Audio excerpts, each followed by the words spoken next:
ہماری یہ قرآن class number 189 ہونے جا رہی ہے انشاءاللہ تعالی۔ آج سورہ بنی اسرائیل کی آیت نمبر 8 سے آنورڈ سٹارٹ لیں گے۔ پچھلی دفعہ ہماری گفتگو کنکلوڈ ہوئی تھی آیت نمبر 7 کے اوپر۔ گھنٹے میں بمشکل ہم نے 7 آیات کور کی تھی، اور اس میں ہم نے سابقہ جو امت مسلمہ ہے یعنی کہ بنی اسرائیل، ان کے 2 عروج اور 2 زوال وہ ڈسکس کیے تھے، اور پھر اینڈ پہ ہم نے گفتگو اس پہ کنکلوڈ کی تھی کہ جو موجودہ امت مسلمہ ہے یعنی کہ امت محمدیہ صلی اللہ علیہ وآلہ وسلم، ان کا پیٹرن بھی سیم ہے عروج و زوال کے حوالے سے، صرف ایک استثناء ہے۔ بنی اسرائیل کے کیس میں 2 عروج کے بعد 2 زوال آئے اور دیٹس آل، لیکن اس امت میں 2 زوال کمپلیٹ ہونے کے بعد پھر آخر میں دوبارہ سے تیسرا عروج آئے گا،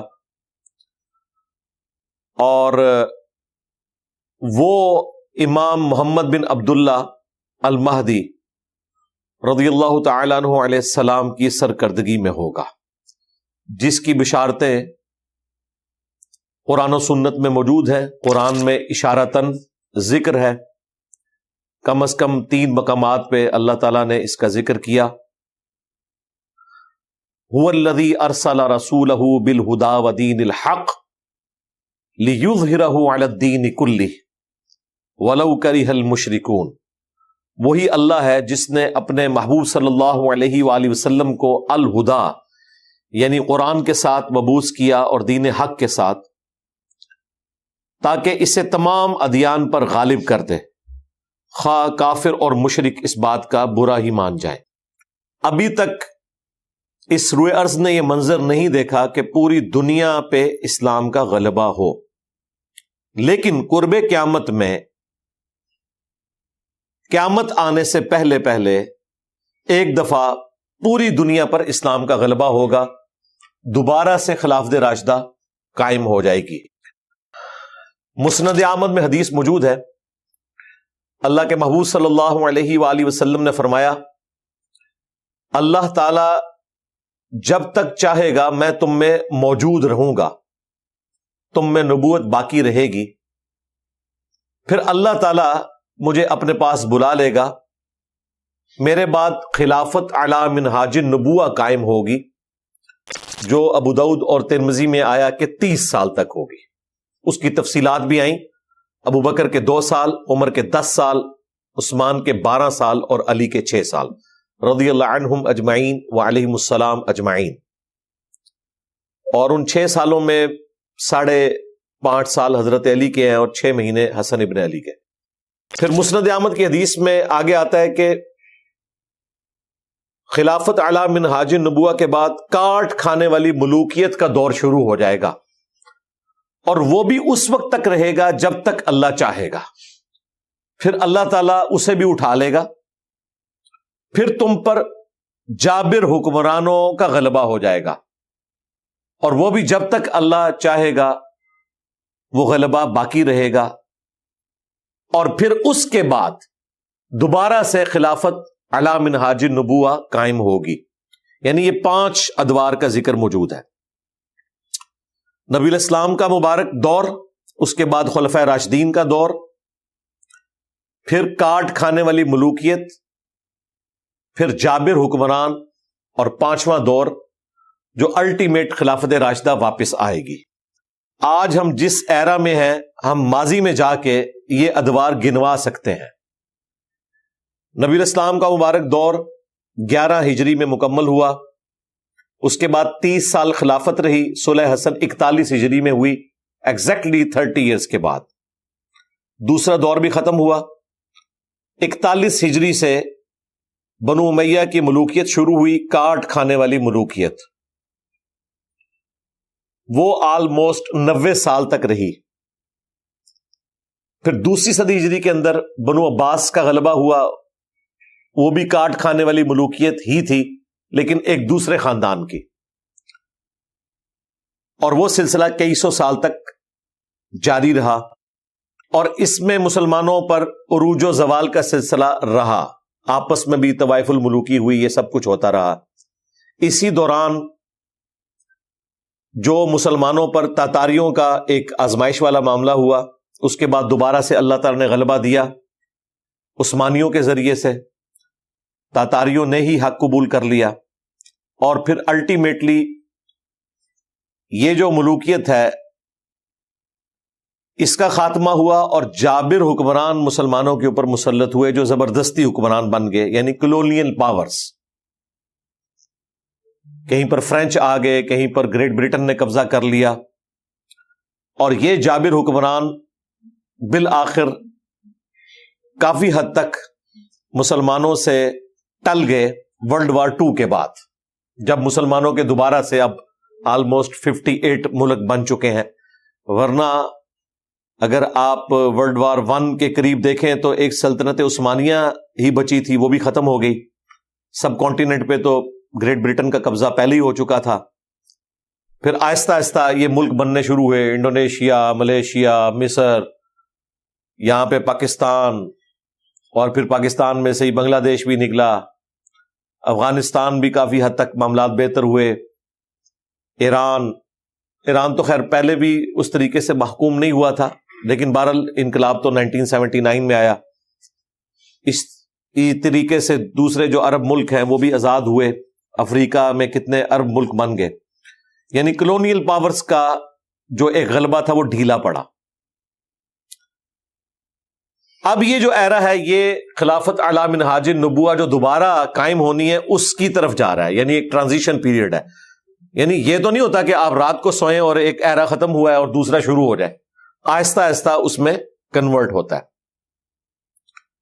اس کی طرف اب یہ معاملات رواں دواں ہے۔ اب وہ اللہ کی مرضی ہے کہ وہ 100 سال میں وہاں تک بات پہنچے، یا 500 سال میں پہنچے، یا 1000 سال میں پہنچے۔ بہرحال یہ اب آخری دور کی طرف ہم جا رہے ہیں، باقی سارے ادوار ہم دیکھ چکے ہیں۔ مسند احمد میں ایک اور حدیث ہے، نبی علیہ السلام نے فرمایا کہ قیامت اس وقت تک قائم نہیں ہوگی جب تک کہ دنیا کے ہر گھر میں میری دعوت پہنچ نہ جائے اور لوگ چاہتے ہوئے یا نہ چاہتے ہوئے اسے قبول نہ کر لیں۔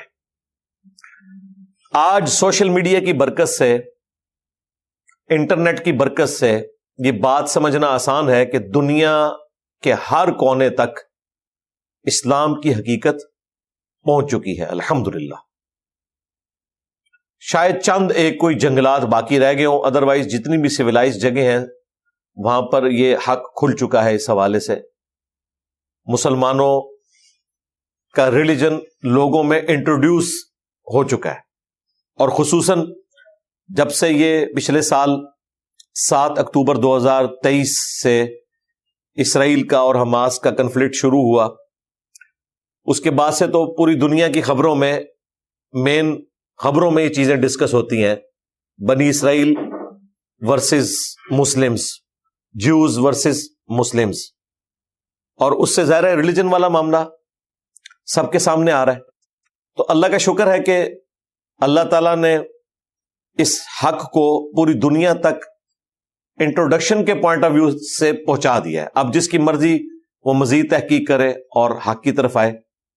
11 ستمبر 2001 کے بعد جس طریقے سے مسلمانوں پر پابندیاں لگائی گئیں، اللہ تعالیٰ نے اس شر میں سے بھی خیر نکالا اور نان مسلمز کو اسلام کا تعارف ہوا۔ اس کے بعد تو بہت تیزی سے لوگ اسلام کو اسٹڈی کر کے پرپز آف لائف تک پہنچے، خدا کا تعارف ہوا لوگوں کو، اور قرآن کو اسٹڈی کیا، حق بات کو قبول کیا۔ ہر شر میں سے کوئی نہ کوئی خیر نکلتا ہے۔ ابھی یہ فلسطین والے جو معاملات ہوئے اس کے بعد کئی لوگوں نے اسلام قبول کیا۔ ایٹ لیسٹ یورپ امریکہ میں لوگوں کے دماغ کھلے ہوئے ہیں، وہ جب کسی تحقیق میں پڑھتے ہیں تو کوئی نہ کوئی رزلٹ ضرور نکال لیتے ہیں، اور جو حق کے متلاشی ہیں وہ حق تک پہنچ جاتے ہیں۔ سنن نبی داؤد کے اندر اور مسند احمد کے اندر کئی ایک احادیث ہے کہ نبی علیہ السلام نے فرمایا قیامت اس وقت تک قائم نہیں ہوگی جب تک کہ میری بیٹی فاطمہ کی اولاد میں سے ایک شخص نہ پیدا ہو جائے میرے ہی نام پر جو پوری دنیا کو انصاف سے بھر دے گا۔ امام محمد مہدی علیہ السلام سے متعلق 12 صحیح الاسناد احادیث میں نے مختلف ویڈیوز میں کور کی ہیں، آلموسٹ کوئی 1-1.5 سال پہلے جب بنو امیہ کے ایک بندر نے امام مہدی کی گستاخی کی تھی، تو میں نے دوبارہ سے اس چیز کو ڈسکس کیا تھا. امام مہدی کی گستاخی انجینئر محمد علی مرزا لکھے تو وہ ساری احادیث اس لیکچر کے اندر میں نے بیان کی ہوئی ہیں. بخاری اور مسلم میں بھی اشارتاً موجود ہے. نبی علیہ السلام نے فرمایا تمہاری اس وقت کیا شان ہوگی کہ جب عیسیٰ ابن مریم تم میں اتریں گے، صلیب کو توڑ دیں گے، خنزیر کو قتل کر دیں گے اور جزیہ موقوف کر دیں گے، اور پوری دنیا میں امن ہوگا، اور وہ عادل حکمران کی حیثیت سے مسلمانوں میں اتریں گے. اور تمہاری اس وقت کیا شان ہوگی کہ جب تمہارا امام تمہیں میں سے ہوگا. اب یہ امام کا ترجمہ 2 طرح سے کیا گیا ہے. ایک ترجمہ یہ کیا گیا کہ جو مسلمانوں کا امیر ہے اس کے پیچھے حضرت عیسیٰ ابن مریم نماز پڑھیں گے، کیونکہ مسلم شریف میں آتا ہے کہ اقامت ہو چکی ہوگی، مسلمانوں کا امیر کہے گا کہ آپ نماز پڑھائیں، تو وہ کہیں گے کہ نہیں، یہ فضیلت امت محمدیہ کو اللہ تعالیٰ نے دی ہے، تم میں سے بعض کے امام ہوتے ہیں، میں تمہارے پیچھے نماز پڑھوں گا. اور امام کا ایک ترجمہ یہ بھی کیا گیا ہے کہ تمہیں گائیڈ کرنے والی چیز تمہیں میں سے ہوگی، یعنی قرآن و سنت، کیونکہ وہ بھی امام ہے. یعنی وہ تمہاری شریعت کے مطابق چلیں گے، وہ نئی شریعت نہیں لے کے آئیں گے، وہ امتی بن کر آئیں گے. امتی نبی نہیں بن کے آئیں گے، امتی بن کر. نبی وہ پہلے سے ہے. یہی دجالی دھوکہ دیا غلام احمد قادیانی نے، کہ اس نے کہا کہ جب آپ لوگ بنی اسرائیل سے ایک امتی نبی ادھار لے رہے ہیں تو میں تو خود رسول اللہ کی امت سے ہوں، تو مجھے کیوں نہیں لے رہے، میری خدمات حاصل کریں. تو ہم نے بنی اسرائیل سے کوئی ادھار نبی نہیں لیا، وہ امتی نبی نہیں ہے، بلکہ وہ نبی پہلے سے ہیں، امتی بن کر آئیں گے. نبوت چھینی نہیں ہوگی، نبی امتی ہیں، وہ امتی نبی نہیں ہے. یہ الفاظ کے فرق سے اس دجل کو ایڈریس کیا جا سکتا ہے. تو وہ کوئی امتی نبی نہیں ہے، وہ نبی ہے جو امتی بن کر آئیں گے. اس امت میں وہ نبی کی حیثیت سے نہیں، بلکہ دین کے مجدد کی حیثیت سے، ایک پولیٹیکل مسلمانوں کے لیڈر کی حیثیت سے آ رہے ہوں گے. شریعت وہی ہے، کیونکہ صحیح مسلم میں جب یہ حدیث آتی ہے نا کہ عیسیٰ ابن مریم تم میں اتریں گے اور تمہارا امام تمہیں میں سے ہوگا، مسلمانوں کا امیر نماز پڑھائے گا، عیسیٰ ابن مریم اس کے پیچھے نماز پڑھیں گے، تو آگے راوی حدیث کے الفاظ ہیں وہ تمہیں اللہ کی کتاب اور تمہارے نبی کی سنت کے مطابق چلائیں گے.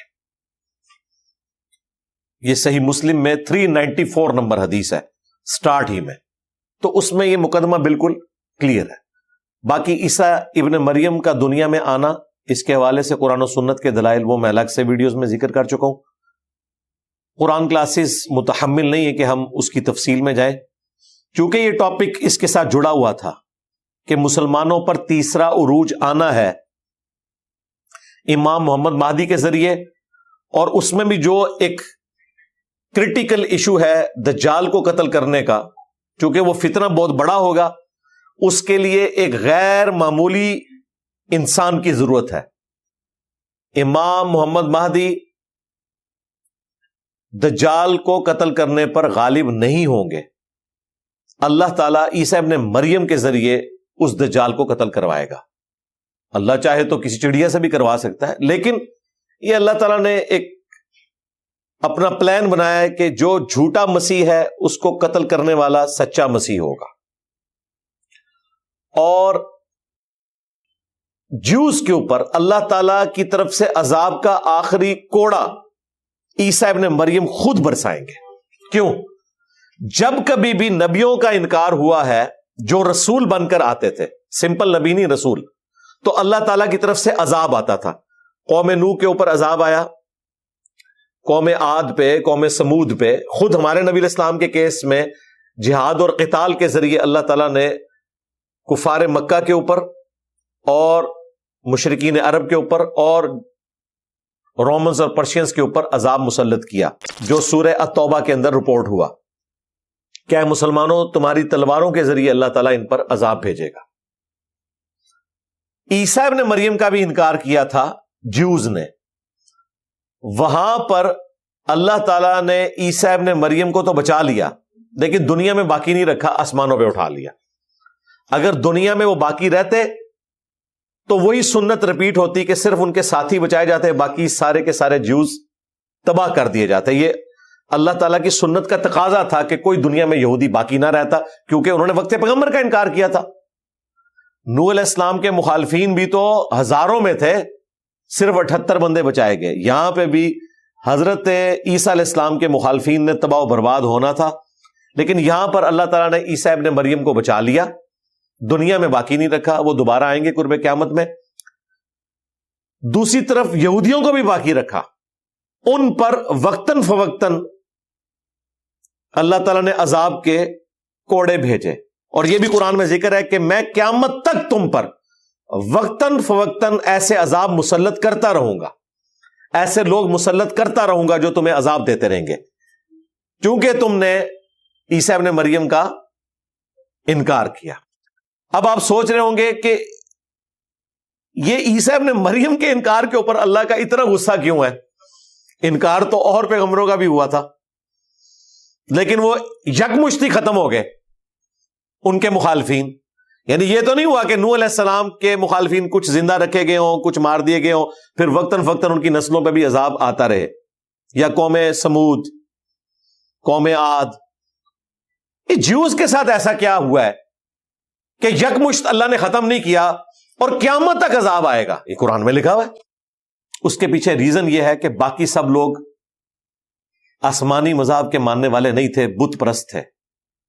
جیوز جو ہے نا وہ تو کلیم کرتے تھے کہ ہم پیغمبروں کے ماننے والے ہیں، ہم ابراہیمی ہیں، اس لیے انہیں سزا بڑی ملی ہے کہ تم پیغمبروں کے ماننے والے ہونے کے باوجود تم نے ہمارے اولو العزم پیغمبر عیسیٰ ابن مریم کا انکار کیا، تمہاری نسلیں بھی اب عذاب بھگتیں گی اگر وہ حق کے راستے پر نہیں آتی۔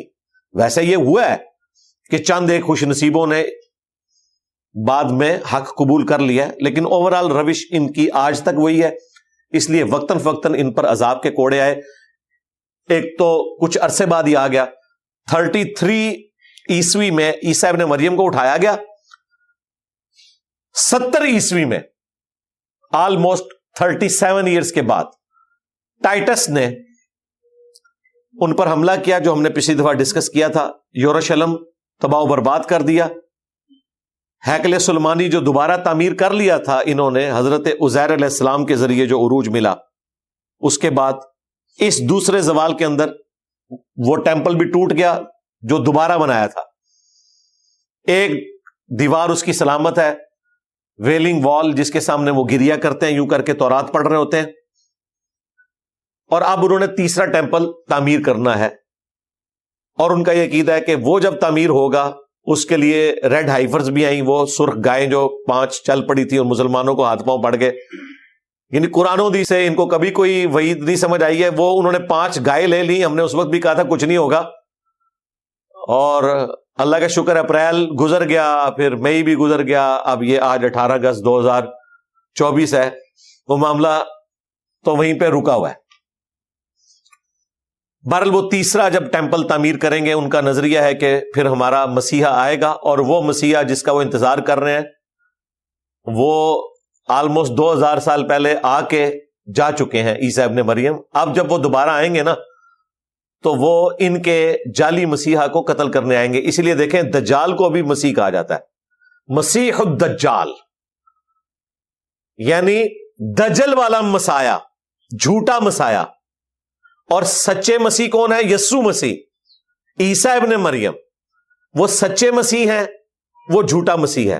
مسایا وہ بھی ہے، وہ صحیح مسلم میں آتا ہے، اس کے حکم سے آسمان بارش برسائے گا، کھیتیاں اگیں گی۔ بخاری مسلم میں آتا ہے کہ وہ لوگوں کو قتل کر کے زندہ بھی کر لے گا۔ تو کام تو وہ حضرت عیسیٰ والے کر رہا ہوگا، لیکن وہ جھوٹا مسیح، وہ آزمائش ہے مسلمانوں کے لیے۔ سچے مسیح جو ہیں وہ عیسیٰ ابن مریم ہے۔ فیصلہ کب ہوگا؟ جب عیسیٰ ابن مریم اسے قتل کریں گے، لد نامی گاؤں کے پاس نیزہ مار کے عیسیٰ ابن مریم کی سانس سے وہ پگھلے گا۔ یہ پریکٹیکلی ایک اناؤنسمنٹ ہوگی کہ سچا مسیح وہ ہے جس نے قتل کر دیا اس جھوٹے مسیح کو۔ اگر وہ مسیح سچا ہوتا تو وہ غالب آتا نا. دجال کا مغلوب ہو جانا عیسیٰ ابن مریم کے ہاتھوں یہ اس بات کا ثبوت ہے کہ یہ سچے مسیح ہیں, اور وہ آخری قسط ہے جو یہودیوں پر آنی ہے, اور اس قسط کا مشاہدہ خود عیسیٰ ابن مریم بھی کریں گے, تاکہ اللہ کی وہ سنت اسی طریقے سے قائم رہے کہ اللہ تعالیٰ اپنے پیغمبروں کو ان کے مخالفین کا عذاب ان کی نظروں کے سامنے دکھاتا ہے, اور وہ اللہ تعالیٰ دکھائے گا. وہ تو بخاری مسلم میں آتا ہے کہ اگر کسی پتھر کے پیچھے بھی کوئی یہودی چھپا ہوگا نا, یا درخت کے پیچھے, تو وہ پتھر اور درخت بھی بولے گا اے مسلم میرے پیچھے یہودی ہے, اسے قتل کر دے, سوائے غرقد کے درخت کے. وہ یہودیوں کا درخت ہے, وہ انہیں پناہ دے گا. بہت بڑی ایک جھاڑی ہوتی ہے, وہ کئی بندے بھی اس میں چھپ جائیں تو نظر نہیں آتے, اور وہ ایک کمال کی جھاڑی ہے جو ریگستان میں اسی علاقے میں اگتی ہے, جس کی کاشت انہوں نے بہت زیادہ کی ہوئی ہے, اور وہ یہودیوں کا درخت ہے, ایک جھاڑی نما درخت جو ان کی حفاظت کرے گا. باقی ہر درخت ہر پتھر بولے گا, اور یہ میدان جنگ میں ہو رہا ہے, عام حالت میں نہیں, کیونکہ اللہ تعالیٰ نے پھر فیصلہ کر لیا ان کے لیے کہ بھائی انہوں نے چونکہ اب حق قبول نہیں کیا, ان پہ اللہ تعالیٰ کی طرف سے عذاب کی آخری قسط آنی ہے.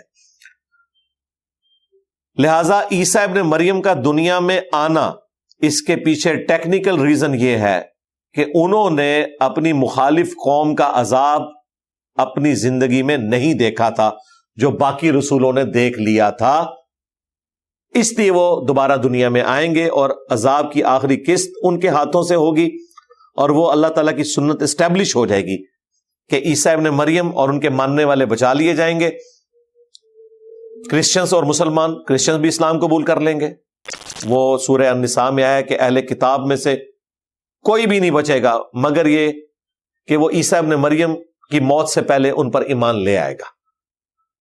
40 سال تک دنیا میں رہیں گے, شادی کریں گے, ان کے بچے ہوں گے, پھر وہ فوت ہوں گے, موت انہیں بھی آنی ہے, اور پھر وہ نبی الاسلام کی قبر مبارک کے ساتھ دفن ہوں گے. یہ تمام چیزیں احادیث میں موجود ہیں, میں نے تفصیل سے کئی دفعہ ویڈیوز میں ریکارڈ کروا دیا ہے.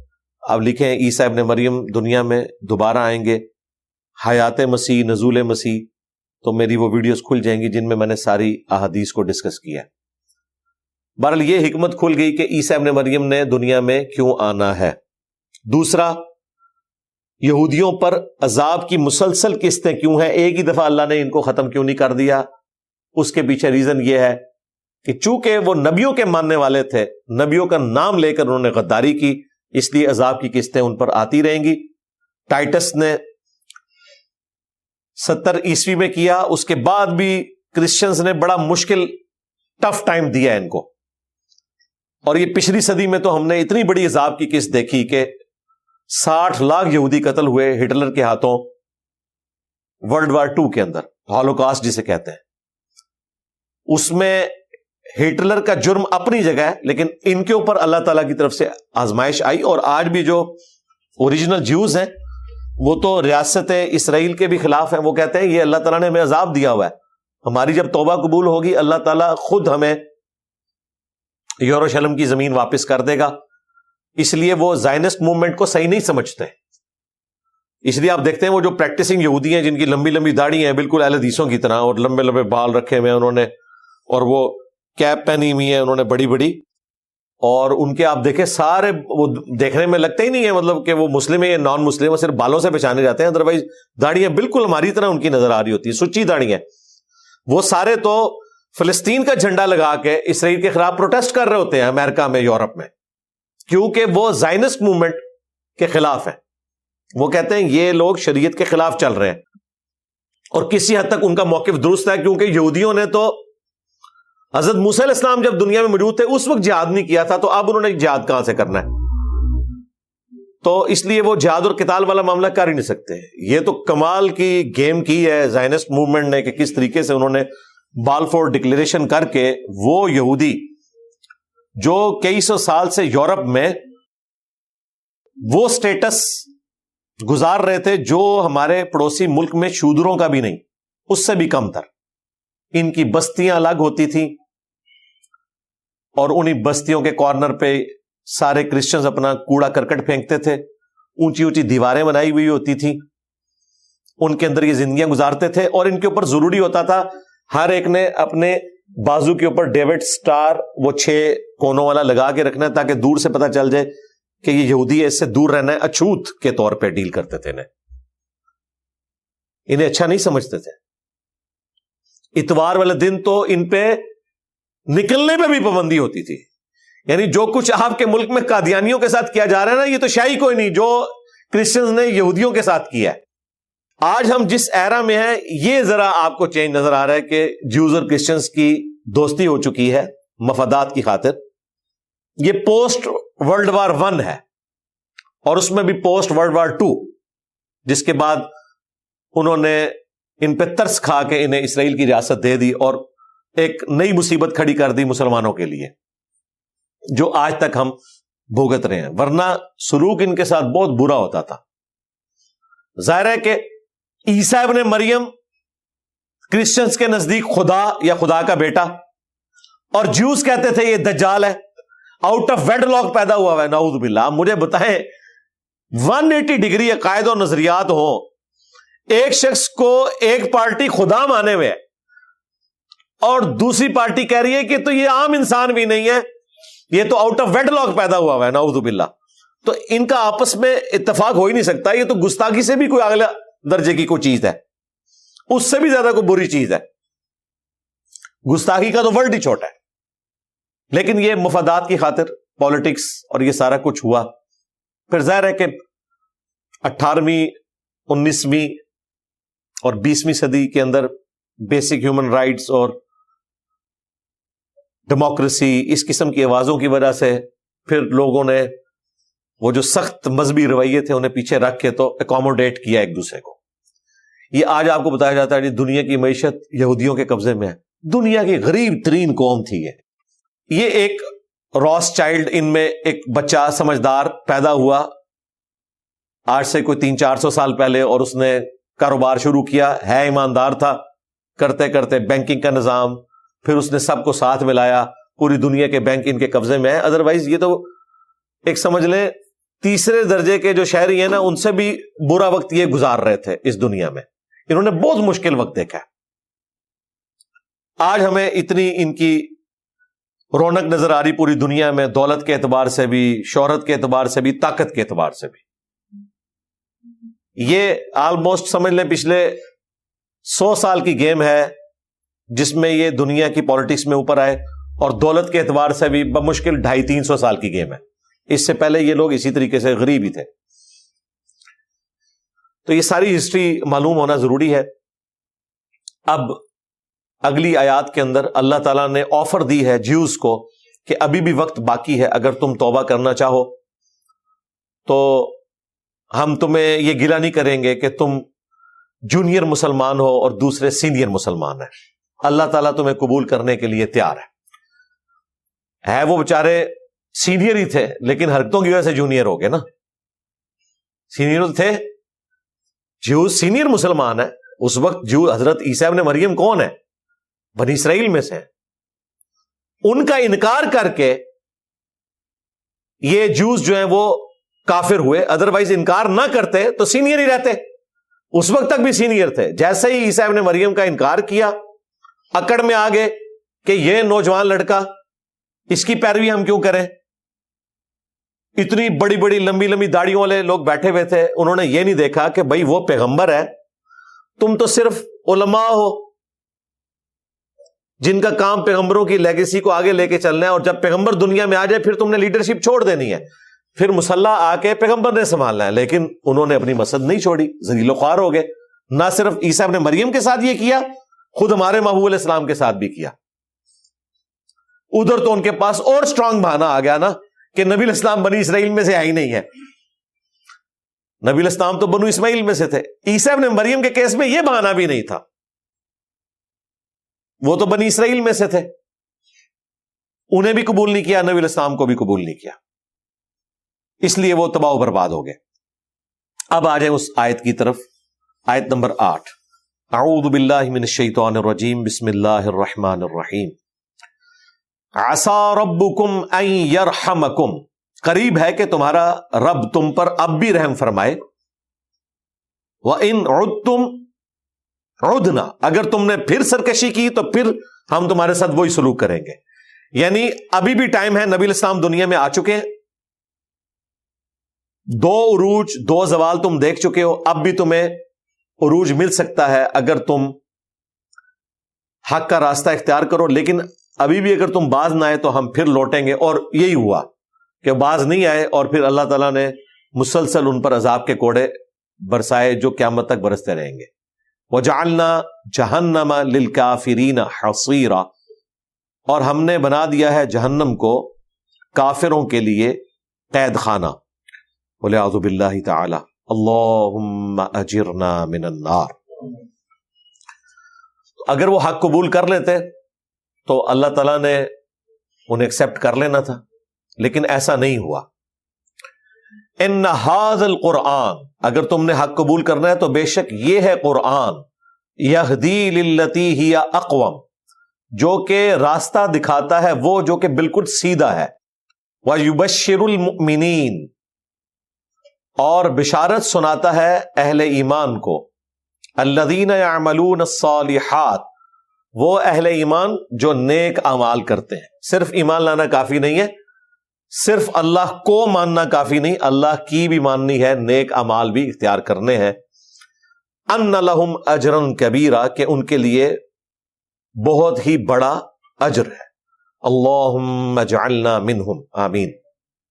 وَأَنَّ الَّذِينَ لَا يُؤْمِنُونَ بِالْآخِرَةِ، اور یہ کہ جو لوگ آخرت کے دن کے اوپر ایمان نہیں لاتے، اعتدنا لہم عذابا علیما، ان کے لیے تیار کیا گیا ہے دردناک عذاب. اللہم لا تجعلنا منہم، آمین. یہاں پر یہ پہلا رکوع مکمل ہوا اور ظاہر ایک پورا ٹاپک کنکلوڈ ہو گیا. اب اگلے رکوع میں انسانی نفسیات سے متعلق اور اس میں بھی فکر آخرت کے حوالے سے انسان کو اللہ تعالیٰ نے توجہ دلائی ہے. وَيَدْعُ الْإِنسَانُ بِالشَّرِّ دُعَاءَهُ بِالْخَيْرِ، اور آدمی برائی کا سوال کرنے میں بھی جلدی کرتا ہے جس طرح کے خیر مانگنے میں. یعنی انسان کی فطرت کا ذکر ہو رہا ہے کہ برائی بھی اپنے حق میں جلدی مانگ لیتا ہے جس طرح اسے خیر مانگنے کی جلدی ہوتی ہے. اس کو 2 حوالے سے آپ سمجھ سکتے ہیں. تعویل خاص کے اعتبار سے تو یہ ہے کہ انسان کی عادت ہے کہ بڑی جلدی مایوس ہو جاتا ہے اور پھر خود اپنے آپ کو بددعائیں دینا شروع کر دیتا ہے کہ ٹھیک ہے یا اللہ ختم کر دے، مجھے اس معاملے کو ختم کر دے، موت آئے جان چھوٹے، بجائے یہ کہ وہ مصیبت پر صبر کرے. اور دوسرا ایکسٹراپولیٹ کریں تو مشرکین عرب کی طرف بھی اشارہ ہے کہ وہ نبی الاسلام کی طرف سے جب دھمکیاں سنتے تھے کہ ایمان نہیں لاؤ گے تو بڑے دن کا عذاب آئے گا، تو کہتے تھے کہ ٹھیک ہے یا اللہ پھر عذاب بھیج، دیکھی جائے گی. تو انسان کی عادت ہے کہ وہ جس طرح خیر مانگنے میں جلدی کرتا ہے، برائی کے لیے بھی جلدی کرتا ہے. وَكَانَ الْإِنسَانُ عَجُولًا، اور آدمی بہت ہی جلد باز واقع ہوا ہے، یعنی انسان میں جلد بازی کی ایک عادت ہے. وَجَعَلْنَا اللَّيْلَ وَالنَّهَارَ آیَتَيْن، اور ہم نے بنا دیا رات کو اور دن کو 2 بڑی نشانیاں. یہ اللہ تعالیٰ کی قدرت کی نشانیاں ہیں، دن اور رات کا آنا جانا. پورا ٹائم اور شیڈیول اسی کے اوپر چل رہا ہے. انسان کے ساتھ جو اللہ نے ایک کمزوری اٹیچ کر دی ہے نا کہ 24 گھنٹے میں ایک دفعہ آرام نہ کرے، اگلے 24 گھنٹے میں وہ پرفارم نہیں کر سکتا. اس کے اگینسٹ مشینیں کئی سال تک مسلسل چلتی ہیں،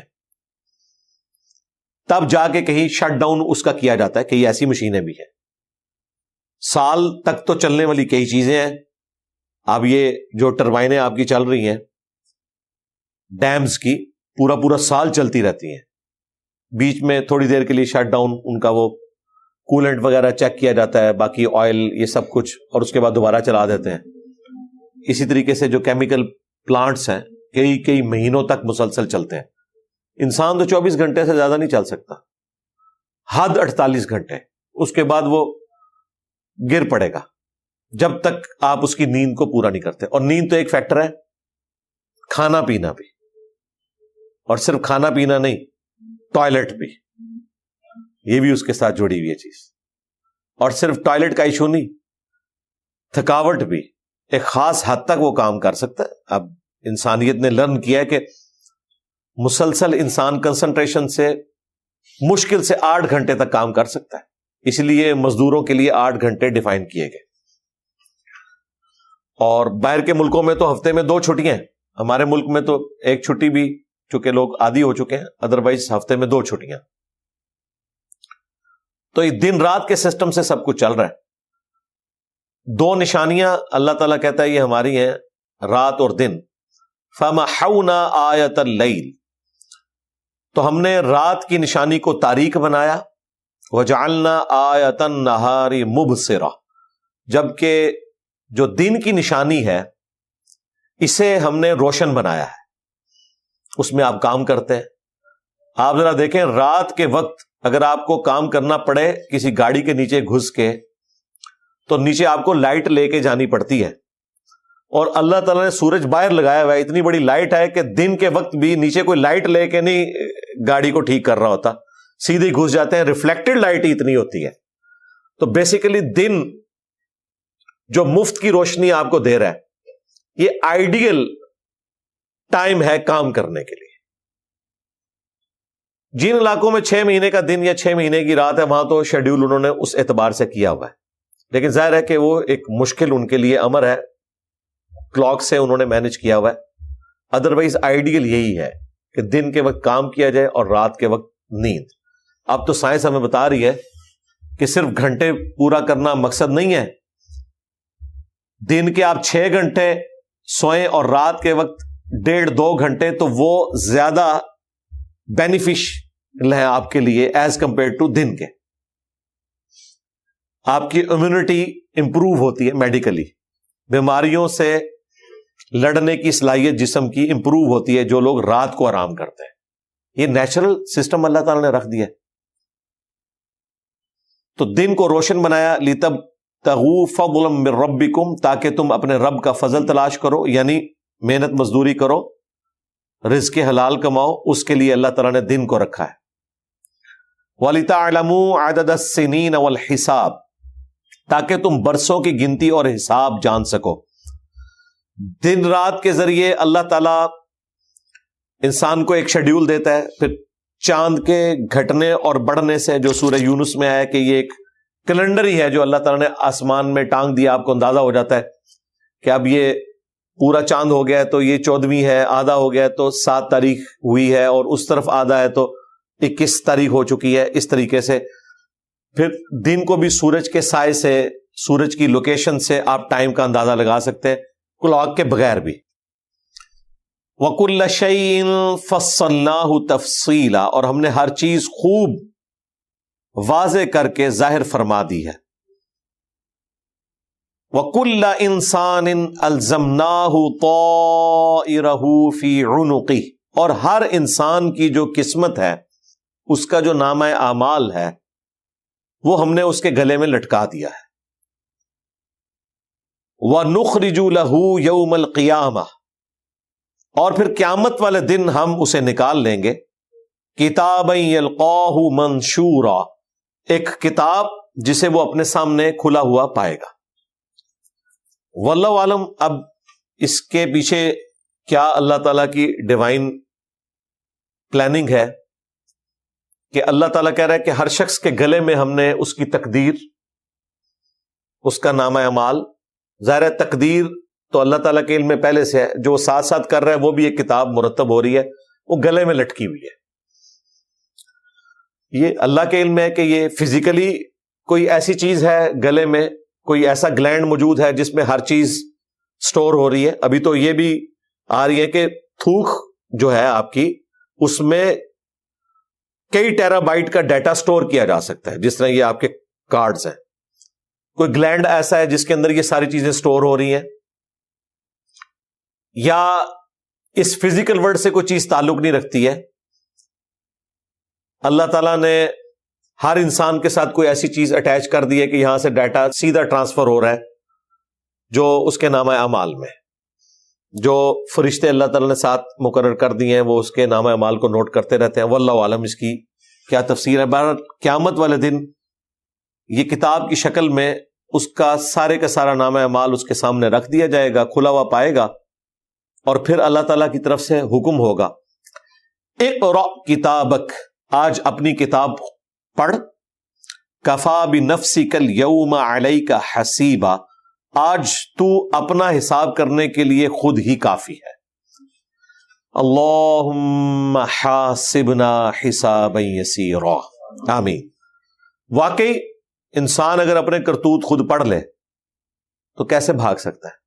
دنیا میں بھی جب تک سی سی ٹی وی کیمرے کی ویڈیو آپ کسی شخص کو نہیں دکھاتے اس وقت تک تو وہ بہانہ کر سکتا ہے کہ مجھے تو پتہ ہی نہیں ادھر کون گیا تھا, یا کسی کی ریکارڈڈ کال جب تک آپ کسی کو نہیں سناتے وہ بھاگ سکتا ہے کہ مجھے تو پتہ ہی نہیں ہے. لیکن اگر سارا ریکارڈ اس کے سامنے رکھا جائے کہ بھائی یہ تیرے نمبر سے فلاں بندے کو ٹیکسٹ گیا, یہ دیکھ سی سی ٹی وی کیمرے میں تو ہی نظر آ رہا ہے, فلاں جگہ تو موجود تھا, اب کسی گواہ کی ضرورت نہیں ہے. یہ اس سے بھی اگلا ورژن ہے کہ اللہ تعالیٰ نے ٹائنیز ڈیٹیل تک نوٹ کی ہوئی ہے. ایک دوسری جگہ آتا ہے کہ اللہ تعالیٰ فرماتا ہے کہ جب انسان وہ اپنا نامہ اعمال پڑھے گا تو کہے گا کہ یہ کیسی کتاب ہے کہ نہ اس نے کوئی چھوٹی چیز چھوڑی ہے اور نہ کوئی بڑی چیز, مگر اس کا احاطہ کر لیا ہوا ہے. یہ حقیقت بات ہے, انسان کے لیے بڑی پریشان کن چیز ہے. اسی لیے دعا کرنی چاہیے کہ اللہم حاسبنا حسابا یسیرا, اے اللہ ہمارا جو آخرت کا حساب ہے اس کو ہمارے لیے آسان فرمانا. آمین. من اہتدی فانما یہتدی لنفسہ, جو بھی ہدایت کے راستے پر آتا ہے تو وہ اپنے ہی بھلے کو, اپنی ہی جان کی خاطر اس راستے کو اختیار کرتا ہے. ومن ضل, اور جو کوئی بہکے گا یا بہکتا ہے, فانما یضل علیہا, تو اس کی گمراہی کا وبال اسی پر ہوگا. اور اس کا الٹیمیٹ انجام کیا ہے؟ وَلَا تَزِرُ وَازِرَةٌ وِزْرَ أُخْرَى, کوئی بوجھ اٹھانے والی جان کسی دوسرے کے اعمال کا بوجھ نہیں اٹھائے گی. یہ یونیورسل ٹروتھ ہے, قرآن میں کئی جگہ ہے. یہ بات اس لیے ریپیٹ کرنی پڑتی تھی کہ اس وقت جو بڑے بڑے سردار تھے نا, جب وہ دیکھتے تھے کہ ان کے ماتحت لوگ ان کے آباء و اجداد کا دین چھوڑ کر پیغمبروں کے ساتھ اٹیچ ہو گئے ہیں, تو وہ الٹیمیٹلی آخری چال یہ کھیلتے تھے کہ اگر قیامت والے دن کوئی عذاب ہوا تو تمہارے حصے کا عذاب ہم اٹھائیں گے, ہم تمہیں زبان دیتے ہیں. تو اللہ تعالیٰ نے فرمایا کہ اگر کوئی یہ کہہ بھی دے, ویسے تو ادھر جا کے انسان یہ کہہ رہا ہوگا کہ مجھ سے میرے بیوی بچے بھی لے لیے جائیں, مجھے چھوڑ دیا جائے, لیکن بالفرض اگر کوئی اتنا ہی دلیر آ گیا ہے کہ وہ آخرت میں کہتا ہے کہ چونکہ میں نے اپنے ماننے والوں کو گمراہ کیا تھا, اپنے فالوورز کو, سبسکرائبرز کو, لہذا ان کے گناہوں کا بوجھ بھی میں اٹھاؤں گا. اگر کوئی اتنا بے شرمی کے ساتھ قیامت والے دن کوئی دعویٰ بھی کر دے تو اس کے باوجود اس کا وہ دعویٰ قبول نہیں ہوگا, کیونکہ یہ اللہ کا رول ہے کہ کوئی بوجھ اٹھانے والی جان کسی دوسرے کا بوجھ نہیں اٹھائے گی. لیکن یہ تصویر کا ایک رخ ہے.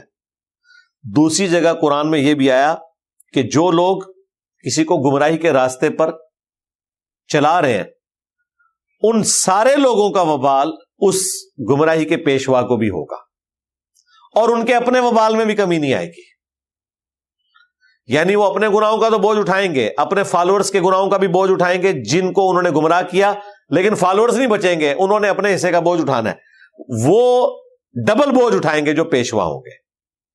اس کو سپورٹو وہ حدیث بھی ہے صحیح مسلم کی کہ جس نے اسلام میں اچھا طریقہ جاری کیا, جتنے لوگ اس پر عمل کریں گے اس کا ثواب اسے ملے گا. اچھا طریقہ, اچھی بدعت نہیں. اور جس نے اسلام میں برا طریقہ جاری کیا ان کا وبال بھی اس جاری کرنے والے پر ہوگا, اور ان کے وبال میں بھی کمی نہیں ہوگی. وہاں ان کی نیکیوں میں کمی نہیں ہوگی, یہاں ان کے وبال میں بھی کمی نہیں ہوگی, اور سب کو اجتماعی طور پر اجتماعی لعنت بڑے کے اوپر آئے گی. جو بخاری مسلم میں آیا کہ جب بھی دنیا میں کسی کو قتل کیا جاتا ہے نا تو اس کا عذاب قابیل کے اوپر بھی جاتا ہے, کیونکہ وہ پہلا شخص تھا جس نے اپنے بھائی کو قتل کیا تھا, حابیل کو. تو یہ جو فارمولہ ہے وہ اپنی جگہ ہے۔ سورۃ الاحزاب میں بھی اللہ تعالیٰ نے فرمایا نا کہ قیامت والے دن لوگ کہیں گے کہ اے اللہ ہمارے بڑوں کو، ہمارے بزرگوں کو دگنا عذاب دے کہ ان کی وجہ سے ہم گمراہ ہوئے، اور ان پر بڑی لعنت فرما۔ یہاں تو بزرگوں کا نام بھی بغیر وضو کے نہیں لیتے، وہاں کہیں گے اے اللہ ان کے اوپر عذاب بھیج جن کی وجہ سے ہم گمراہ ہوئے۔ لیکن وہ دگنا عذاب بے شک انہیں ملے بھی، ان کے عذاب میں پھر بھی کمی نہیں آئے گی۔ یہ اللہ تعالیٰ کا یونیورسل ٹروتھ ہے۔ وَمَا كُنَّا مُعَذِّبِينَ حَتَّى نَبْعَثَ رَسُولًا، اور ہم عذاب نہیں کرتے جب تک کہ کسی نبی کو مبعوث نہ کر دیں کسی امت میں۔ یہ سورہ بنی اسرائیل کی آیت نمبر 15 جو ہے، یہ اللہ تعالیٰ کا ایک اور یونیورسل ٹروتھ ہے۔ اس میں دیکھیں کئی ایک یونیورسل ٹروتھ آئے ہیں، اس ایک آیت میں ہی 3 آئے ہیں۔ نمبر 1، جو ہدایت کا راستہ اختیار کرے گا تو اپنے ہی نفع کو کرے گا، اسی کو فائدہ ہوگا، اور جو گمراہی کا راستہ اختیار کرے گا اس کا وبال اسی پر ہوگا۔ نمبر 2، کوئی جان بوجھ اٹھانے والی کسی دوسرے کے گناہوں کا بوجھ نہیں اٹھائے گی۔ اور نمبر 3، وَمَا كُنَّا مُعَذِّبِينَ حَتَّى نَبْعَثَ رَسُولًا، ہم اس وقت تک عذاب نہیں دیتے کسی بھی قوم کو جب تک کہ ان میں رسول کو مبعوث نہ کر دیں۔ اس آیت کے تحت یہ چیز اسٹیبلش ہے کہ اللہ تعالیٰ نے خود سے اپنے اوپر یہ چیز لازم کر لی ہے کہ میں رسول کو ضرور مبعوث کروں گا، اور اگر کہیں رسول کی دعوت نہیں پہنچی تو ان کی بخشش کے چانسز موجود ہیں۔ صرف ایک خدا کا مان لینا کافی ہے، شریعت پہ عمل نہ کریں، ظاہر ہے ان تک تو دعوت ہی نہیں پہنچی بھی۔ لیکن صرف ان لوگوں کے لیے جن تک دعوت نہیں پہنچی، لیکن جن تک دعوت پہنچ گئی انہوں نے حق قبول نہیں کیا تو انہیں عذاب بھی آئے گا۔ اسی میں امپلائڈ ہے کہ نبی الاسلام کے جو والدین ہیں وہ نبی الاسلام کی بعثت سے پہلے ہی فوت ہو گئے۔ آپ کے والد تو آپ کی پیدائش سے پہلے فوت ہو گئے، والدہ 6 سال کی عمر تھی جب نبی الاسلام کی وہ دنیا سے چلی گئی، لہذا ان تک وقت کے پیغمبر کی دعوت نہیں پہنچی۔ ایسے لوگوں کو اہل فطرت کہا جاتا ہے، ایسے پیریڈ میں پیدا ہونے والے لوگ جس میں کسی نبی کی دعوت ان تک نہ پہنچی ہو، تو ان کے لیے رول یہی ہے، وَمَا كُنَّا مُعَذِّبِينَ حَتَّى نَبْعَثَ رَسُولًا۔ سورہ یاسین میں آیا لِتُنذِرَ قَوْمًا مَا أُنذِرَ آبَاؤُهُمْ فَهُمْ غَافِلُونَ۔ اے نبی، ہم نے آپ کو اس قوم میں پیغمبر بنا کر مبعوث کیا ہے کہ جن کے پاس کوئی ڈر سنانے والا تشریف لے کر نہیں آیا تھا۔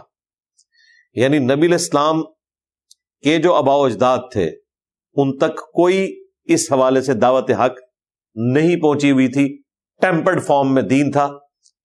اگرچہ دنیا میں مختلف ادیان موجود تھے، انبیاء کی دعوت موجود تھی، لیکن وہ قوم اور قبیلوں کے اعتبار سے تھی۔ حضرت ابراہیم اور اسماعیل کو بھی جانتے تھے مشرکین عرب، لیکن پیغمبر کی حیثیت سے نہیں، اپنے جد امجد کی حیثیت سے۔ تو ایسے لوگ اہل فطرت کہلاتے ہیں، جن تک نبیوں کی دعوت نہیں پہنچی اور انہوں نے نبیوں کا راستہ اختیار نہیں کیا، ان کے اوپر کوئی عذاب والا معاملہ نہیں ہوگا۔ یہ قرآن کا بیسک پرنسپل ہے، اور اسی کے تحت باقی احادیث کو فٹ ان کرنا ہوگا جو نبی الاسلام کے والدین سے متعلق ملتی ہیں۔ مثلا صحیح مسلم میں حدیث ہے، ایک شخص نبی الاسلام کے پاس آیا اور اس نے کہا یا رسول اللہ میرا باپ کہاں ہے؟ تو آپ نے فرمایا تیرا باپ جہنم کی آگ میں۔ اللہ تعالیٰ نے وحی کے ذریعے بتایا۔ وہ روتا ہوا وہاں سے اٹھ کے چل دیا، تو نبی الاسلام نے اسے واپس بلوایا اور کہا کہ تیرا باپ اور میرا باپ دونوں جہنم میں۔ مسلم شریف کی اس حدیث کی وجہ سے بعض لوگوں نے یہ رزلٹ نکالا کہ نبی الاسلام نے اپنے والد کے بارے میں یہ بات کی، حالانکہ اس میں الفاظ باپ کے ہیں، والد کے نہیں ہیں۔ عموماً والد اور باپ انٹرچینجبل ورڈ ہیں، میجورٹی کیسز میں والد کے لیے باپ کا لفظ آتا ہے، لیکن کبھی کبھار چچا کے لیے بھی آ جاتا ہے۔ وہ بھی مسلم شریف میں حدیث ہے کہ چچا باپ کی مثل ہوتا ہے۔ اسی طریقے سے قرآن میں حضرت یوسف علیہ السلام نے اپنے آبا میں حضرت اسماعیل کو بھی ذکر کیا، حالانکہ وہ اسماعیل کی اولاد میں سے نہیں تھے، وہ تو حضرت اسحاق کی اولاد میں سے تھے۔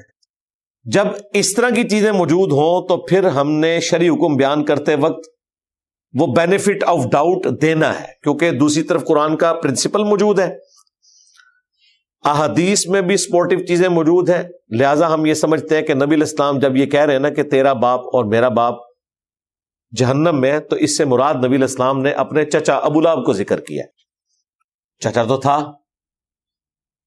اور باپ بھی لگتا تھا اور نبی علیہ السلام سے پیار بھی بہت کرتا تھا، دعوت کے بعد خلاف ہوا نا، ورنہ بخاری میں امام بخاری نے تعلیقاً نقل کیا ہے کہ اس نے حضور کی پیدائش کے اوپر اپنی لونڈی کو آزاد کر دیا تھا، جس کے ساتھ پھر وہ ایک خواب بھی انہوں نے بیان کیا کہ ہر منڈے والے دن اسے اسی انگلی سے رطوبت پلائی جاتی تھی۔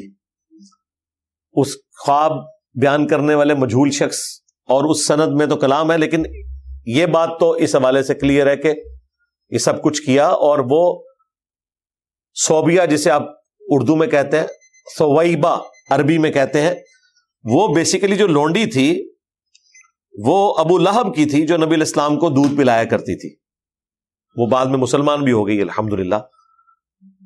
تو اس اعتبار سے ایک محبت کا رشتہ تو تھا۔ اسی طریقے سے صحیح مسلم میں ایک اور حدیث ہے کہ نبی علیہ السلام نے کہا کہ میں نے اپنے رب سے دعا مانگی کہ میں اپنی والدہ کی قبر پر جانا چاہتا ہوں، تو اللہ تعالیٰ نے مجھے منع کر دیا۔ پھر بعد میں اللہ تعالیٰ نے مجھے قبر پہ جانے کی اجازت دے دی، لیکن ان کے حق میں دعا کرنے سے منع کر دیا۔ اس حدیث کی وجہ سے بعض لوگوں نے یہ رزلٹ نکالا کہ چونکہ نعوذ باللہ نبی علیہ السلام کی والدہ حالت کفر یا شرک میں گئی ہیں، اس لیے اللہ تعالیٰ نے ان کے حق میں دعا کرنے سے روک دیا، کیونکہ سورہ التوبہ میں آیا کہ کسی مؤمن یا نبی کے لیے شایع نہیں کہ اس کے قریبی رشتہ داروں میں سے کوئی کفر کی حالت میں دنیا سے گیا کہ ان کے لیے دعائے مغفرت کرے، اس لیے نبی علیہ السلام کو منع کیا گیا۔ کورالریز بنا کے تو ایک بڑا مضبوط مقدمہ اس حوالے سے کھڑا ہو سکتا ہے، اس میں کوئی شک نہیں ہے، لیکن پھر وہی بات کہ ان آیات کا کیا بنے گا؟ ان آیات کے اندر ان احادیث کو فٹ ان کرنا ہے، کیونکہ یہ بالکل 180 ڈگری جا رہی ہیں۔ اگر کہیں پہ فٹ ان نہ بیٹھ رہا ہو تو پھر آپ نے بجائے یہ کہ ان احادیث کا انکار کرنے کے قرآن کی روح سے اسے بٹھانے کی کوشش کرنی ہے کہ آپٹیمل سولوشن کیا ہے، تطبیق اس میں کیا ہے۔ تطبیق یہ ہے کہ نبی علیہ السلام کی والدہ کے حق میں انہیں دعا کرنے سے روک دیا گیا، دیٹس آل۔ اس کے پیچھے کیا حکمت ہے وہ نبی علیہ السلام نے خود بیان نہیں فرمائی، لیکن اپنی والدہ کی قبر پہ وہ گئے۔ اسی حدیث میں آتا ہے مسلم شریف کی، آلموسٹ 50 سال کے بعد ان کی وفات کے، مدینہ شریف اور مکے کے درمیانی راستے میں وہ قبر مبارک آتی ہے، ابوا نامی جگہ ہے۔ خود بھی روئے، صحابہ بھی روئے، پھر وہیں پہ آپ نے فرمایا تھا میں تمہیں قبروں پہ جانے سے منع کرتا تھا، لیکن اب میں حکم دیتا ہوں قبروں پہ جاؤ، چونکہ یہ آخرت کی یاد دلاتی ہیں، دنیا سے بے رغبتی پیدا کرتی ہیں۔ اس کے بعد رزلٹ نکالنا یہ اپنے ایمان کو خطرے میں ڈالنے کے مترادف ہے، کیونکہ اصل رول اپنی جگہ موجود ہے، وَمَا كُنَّا مُعَذِّبِينَ حَتَّى نَبْعَثَ رَسُولًا، ہم عذاب دیتے ہی نہیں جب تک کہ رسول مبعوث نہ کرے۔ نبی علیہ السلام کے والدین اہل فطرت میں سے ہیں، ان تک دعوت نہیں پہنچی، لہذا ان کے اوپر کوئی شرعی حکم اس اعتبار سے نہیں لگے گا۔ عموماً اہل حدیث فرقے کی طرف سے یہ حرکت کی جاتی ہے، ان کے لیے پھر میں نے پھکی رکھی ہوئی ہے کہ اگر اسی طریقے سے تم رزلٹ نکالو گے تو پھر ہم تمہیں صحیح مسلم کی حدیث سناتے ہیں 240، علی سے محبت نہیں رکھے گا مگر مؤمن، علی سے بغض نہیں رکھے گا مگر منافق۔ جی بالکل ہم مانتے ہیں۔